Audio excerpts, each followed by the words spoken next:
रात का काला आसमान, गरजता हुआ सागर और एक छोटी सी नाव तूफान से जूझती हुई। आरव और मायरा अपनी जान बचाने की कोशिश में हैं, लेकिन लहरें किसी दैत्य की तरह नाव को निगलने पर तुली हैं।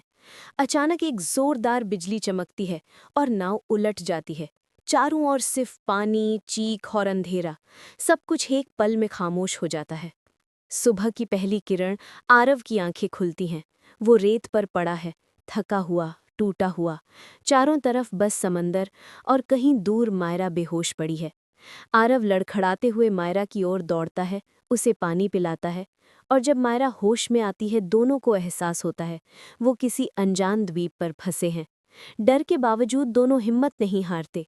वो पेड़ों की डालियों और पत्तों से झोपड़ी बनाते हैं। अब ये द्वीप ही उनका घर है और उम्मीद ही उनका सहारा। दिन बीतने लगते हैं। आरव और मायरा जंगल से फल तोड़ते हैं, बारिश का पानी इकट्ठा करते हैं और हर मुश्किल में मुस्कुराने की कोशिश करते हैं। रात को दोनों आग के पास बैठते हैं। मायरा हंसकर कहती है, शायद ये द्वीप हमें सिखा रहा है कि जिंदगी को महसूस कैसे किया जाए। आरव बस मुस्कुरा देता है। अगली सुबह मायरा समुद्र किनारे को चमकता हुआ देखती है। एक पुराना धातु का टुकड़ा जिस पर अजीब निशान बने हैं। क्या कोई पहले भी यहाँ आया था? रात ढलती है और अचानक आसमान में नीली चमक फैलती है। वो रोशनी सीधी समुद्र की दिशा में जा रही है। आरव फुसफुसाता है, ये जगह साधारण नहीं है। अगले दिन दोनों जंगल के भीतर जाते हैं। हवा में नमी है, पेड़ों के बीच अंधेरा, और अचानक सामने आता है एक पुराना टूटा हुआ रिसर्च कैंप।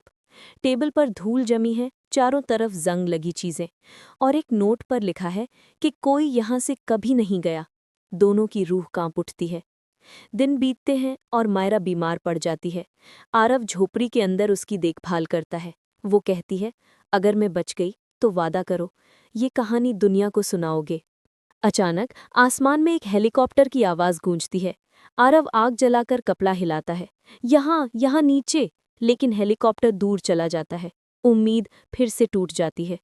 रात ढलते ही वही नीली रोशनी फिर चमकती है, जैसे उन्हें बुला रही हो। मायरा धीरे से कहती है, शायद यही हमारा रास्ता है। आरब उसकी आंखों में देखता है और सिर हिलाता है। दोनों एक छोटी नाव बनाते हैं और नीली रोशनी की दिशा में निकल पड़ते हैं। कैमरा ऊपर उठता है, नीचे समंदर, बीच में दो जिंदगियां और दूर चमकता आसमान। आवाज आती है, कभी कभी जिंदगी हमें वहां ले जाती है जहां जाने का इरादा नहीं होता।